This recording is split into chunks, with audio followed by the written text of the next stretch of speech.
Okay, welcome to the Spotlight. This is Fourth Down Magazine's weekly fireside chat with the movers and shakers on the football field. In the Mid-Penn Conference, I'm the moderator. I'm Andy Shay. Our guest this week, he wears number 5 for the Gettysburg Warriors, who, by the way, are 4-0, 4-1, overall, and a perfect 4-0 against Mid-Penn Conference teams in their return to the Mid-Penn Conference this year after posting a 14-0 shutout of Mechanicsburg in a Thursday night game for Week 5. Please welcome the running back one for the Warriors. He is senior Jayden Johnson to the Spotlight. Jayden, thanks for joining us. How you doing? Doing great. Thank you. I appreciate it.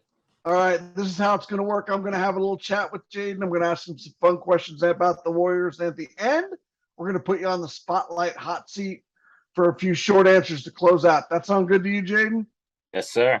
All right, before I start lobbing questions at you, let's get a few numbers at you. Through 5 games, Jayden is averaging an impressive 6.7 yards per carry on 94 totes. He has 632 rushing yards. He's eclipsed the 100-yard mark in 4 of Gettysburg's 5 games, and he has 1 touchdown. So, hey, Coach Matt Heiser, can you get your RB1 in the end zone a little bit more when he's putting up some numbers like that? No, I'm just joking. You're winning games. I know the numbers are not important to you guys when you're winning games, right? Your numbers don't matter as long as you guys are winning games. So let me get this out of the way. Let's start quickly and get this right out of the way, Jayden. What's it been like for you guys? Because football's still football.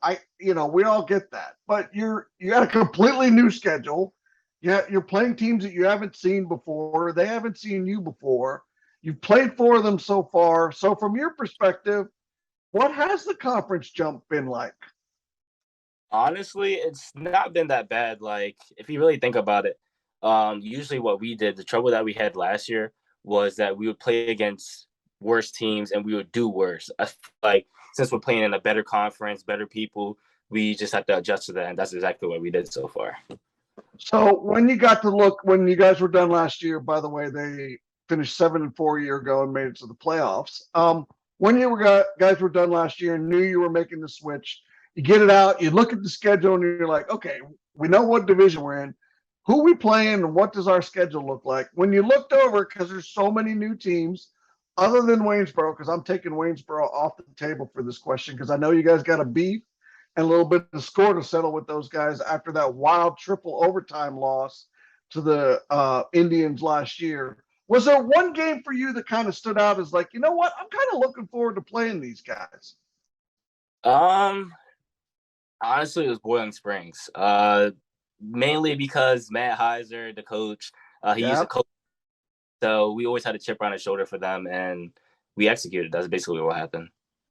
So, and you handed them their first loss of the year pretty convincingly, I might add. So it was a good year for you guys to come back and switch, right? As a team, right? Like I said, you were 7-4 a year ago, went to the playoffs, lost in the first round to Warwick. But more or less for the group you guys had and expectations of what you wanted out of this season, changing conferences was just geography, wasn't it? Exactly. So basically, we started practicing way earlier than most teams probably would. We started a month after our playoff loss. So we started out with the incoming juniors, so now seniors like me, and we just study. We were in the weight room, did what we had to do, exactly like that. So last year was limited for you. Second game of the year, you told me about it. You got a shoulder injury. You were never really healthy last year. You become a monster weapon for this team. You are the go-to weapon that is driving the engine now. The offensive line, and we'll get to them later. I'm sure they help. They always help the running backs. But you were injured last year. You're never 100% healthy after that shoulder injury early in the season in game 2. But there has to be difference for you. What has changed for you as a back? How are you a different back besides being healthy? How are you different in 2022 compared to 2021? And what has been the key to your success, you think? There's been many things. So last year, I kind of had the hot seat with me and Landon McGee. We had like alternating backfield. So might sound weird, but over the off season, I've watched his film over and over and over. My vision got better, I believe, and I worked all off season on jukes, cuts, different anything. So last year for you guys, when you went 7-4, you kind of had to outscore teams to beat them. You know what I mean? You gave up a ton of points. That there's just no getting around it. You guys gave up a ton of points last year.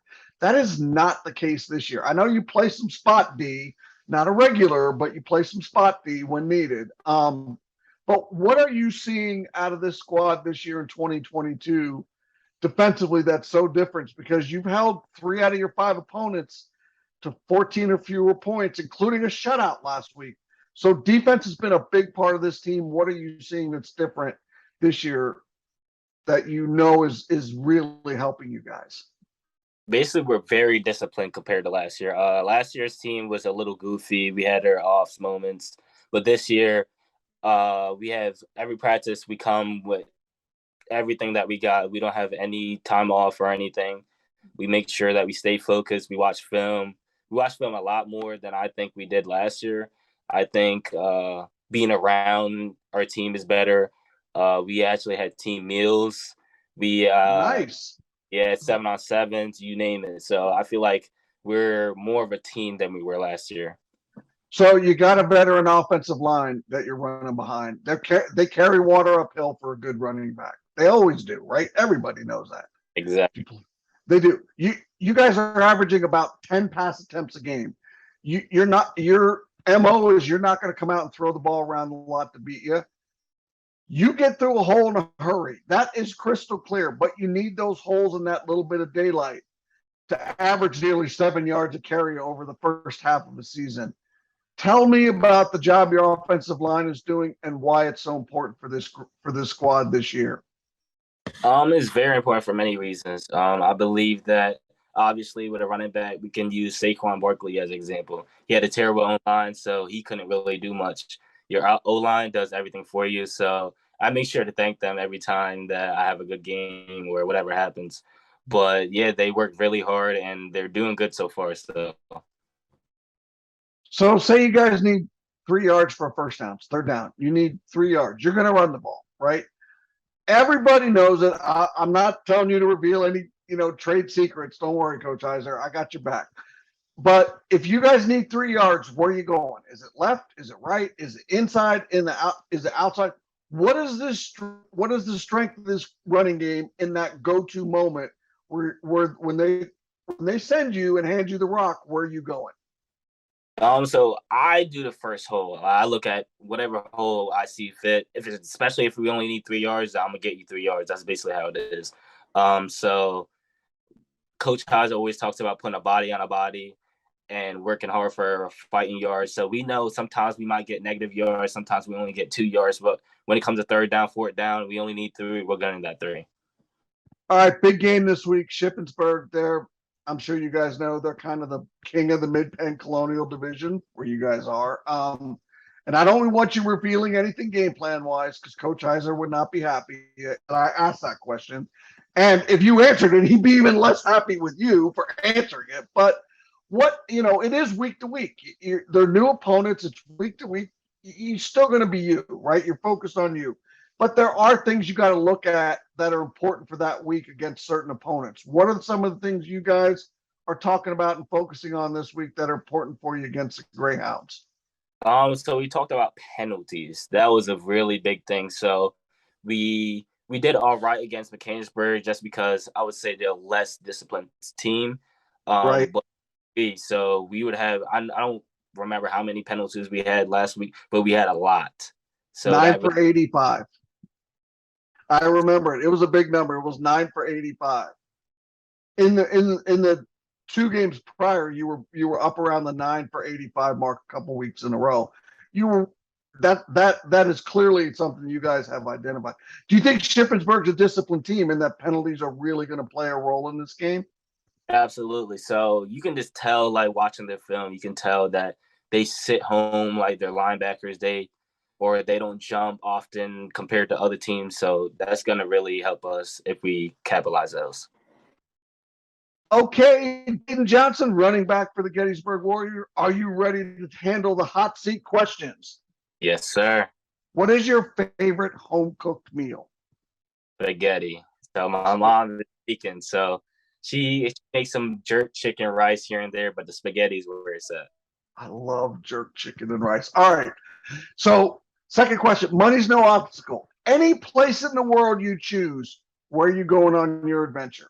I gotta go to Jamaica. I gotta go back to the hometown. You know what it is. So like, my parents grew up there, so I gotta go back there. It started there. Is it college football on Saturday or NFL football on Sunday? Which one? NFL. So I'm a huge Eagles fan. So whenever we won the Super Bowl back then, yes, I was been an Eagles fan my whole life. So I gotta do the NFL.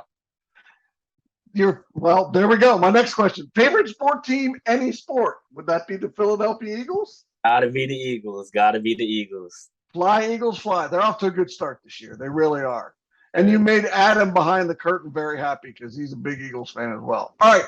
What is the one word that best describes you, Jayden? I'm confident. Not in a bad way. I think I'm just confident. I've always been my whole life. So I think if you were to look at me, you'd be like, oh yeah, he's a little confident. But there's a difference between confident and stupid cocky, right? There is. There just is. So confident is not a bad one. All right, you're going to Sheets. Give me your go-to order. What is it?